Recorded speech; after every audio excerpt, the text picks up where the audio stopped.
ഇതാണ് നമ്മുടെ കഥയിലെ നായകൻ. പേര് രോഹിത്. ആളൊരു സിംഗറാണ് കേട്ടോ. ശബ്ദത്തിൻ്റെ മായാജാലം കൊണ്ട് നാട്ടുകാരുടെ എല്ലാ മനസ്സുകൾ കീഴടക്കി മുന്നേറിക്കൊണ്ടിരിക്കുമ്പോഴാണ് ഒരു ദിവസം അവനൊരു പെൺകുട്ടിയെ കാണുന്നു. ആദ്യ കാഴ്ചയിൽ തന്നെ അവളെ ഒരുപാട് ഇഷ്ടമായി. അവൻ അവളെ വീണ്ടും കണ്ടു കേട്ടോ. സിറ്റിയിൽ വെച്ചും പാർക്കിൽ വെച്ചും. അങ്ങനെ ഇരിക്കെ അവളൊരു ഡാൻസറാണെന്ന് അവന് മനസ്സിലായി. പേര് രോഹിണി.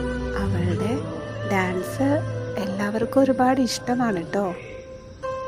അങ്ങനെ ഇരിക്കെ ഒരു പ്രോഗ്രാമിൽ വെച്ച് അവർ തമ്മിൽ പരിചയപ്പെടുന്നു. അവർ പിന്നീട് നല്ല സുഹൃത്തുക്കളായി മാറി. അവൻ അവളെ പ്രപ്പോസ് ചെയ്യാൻ തീരുമാനിച്ചു. അന്നൊരു വാലന്റൈൻസ് ഡേ ആയിരുന്നു.